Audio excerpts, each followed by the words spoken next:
আমি বক্তব্যে বলেছি নারীকে স্বামীর শান্তি তৃপ্তির জন্য সৃষ্টি করা হয়েছে, একথা আমি বলিনি, আল্লাহ বলেছেন। একথা আমি বলিনি, একথা আল্লাহ বলেছেন।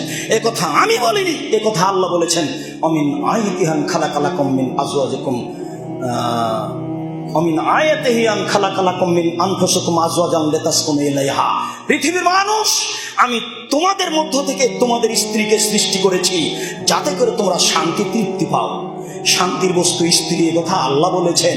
তৃপ্তির বস্তু আল্লাহ, কথা আল্লাহ বলেছেন, আমি বলিনি। আমি বক্তব্য বলেছি মহিলাদেরকে স্বামীর শান্তি তৃপ্তির জন্য সৃষ্টি করা হয়েছে।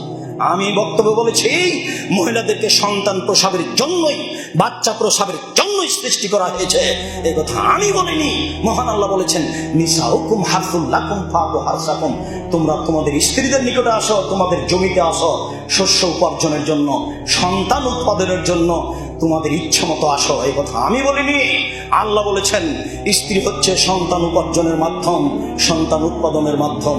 অতএব বক্তব্যের কোনো অংশের উপরে কিছু কথা বললে আগে তদন্ত করতে হবে আমরা এদেশে এখনো বেঁচে আছি, আমাদের সাথে কথা বলেই কিছু বলতে হবে। পৃথিবীর সকল দিনী ভাই বোনকে আমরা অনুরোধ জানিয়ে বলছি, মানুষকে মানুষের উপরে ক্ষিপ্ত করে না, ক্ষিপ্ত না করে নিজে বিবেচনা করে জাতির উপকারের জন্য কিছু বলি, তাহলে জাতির উপকার হবে, আপনারও উপকার হবে। পৃথিবীর সকল দিনী ভাই বোনকে, বিশেষভাবে মুসলিম নারী পুরুষকে অনুরোধ জানাচ্ছি, রাসূল সাল্লাল্লাহু আলাইহি সাল্লাম যেসব কথা বলেছেন সেগুলিকে মূল্যায়ন করার জন্য আবারও অনুরোধ জানাচ্ছি।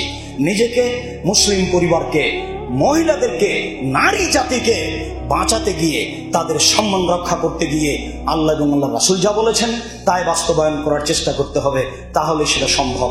বিকল্প কোনো পদ্ধতিতে সম্ভব নয়। বিস্তারিত দেখার জন্য অন্যান্য বই সহ দেখতে পারেন কেন নির্যাতন কি তার প্রতিকার, দেখতে পারেন সম অধিকার নয় মর্যাদা চাই, দেখতে পারেন কেন হব অবরোধবাসিনী।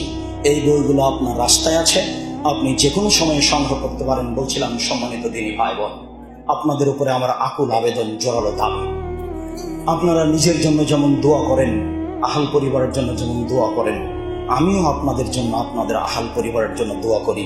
আমার একটি দাবি রক্ষা করবেন, সেটা হলো আল্লাহ তুমি জামিয়া সালাফিকে কবুল করো। আমরা মানুষ হিসেবে যদি কোনো ভুল ত্রুটি থাকে তাহলে সেটা সংশোধন করে দাও।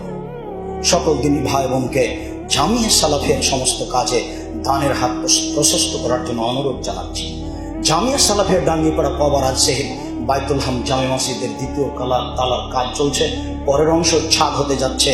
এই ব্যাপারে সকল দিনী ভাই বোনকে দানের হাত প্রশস্ত করার জন্য অনুরোধ জানাচ্ছি। আমি আব্দুর রাজ্জাক বিন ইউসুফ আপনাদের অর্থ সম্পদের জন্য, আপনাদের আহাল পরিবারের জন্য আন্তরিকভাবে দোয়া করি। আল্লাহ আপনাদের অর্থ সম্পদে বরকত দান করুন। আল্লাহ আপনাদের ছেলে মেয়েকে হেফাজতে রাখুক। যারা মারা গেছে তাদেরকে আল্লাহ মাফ করো। আল্লাহ আমাদের যারা মারা গেছে তুমি তাদের কবরের শাস্তি মাফ করো। আমরা যারা অসুস্থ তুমি তাদের আরোগ্য দান করো। আমরা যারা বেঁচে আছি তুমি তাদেরকে তোমার রাসূলের পদ্ধতি অনুযায়ী চলার তৌফিক দান করো। এই দাবি, এই দাওয়া, এই দোয়া তোমার দরবারে রেখে আজকের জুমার খুতবা এখানেই শেষ করলাম। সাল্লাল্লাহু আলাইহি ওয়াসাল্লাম।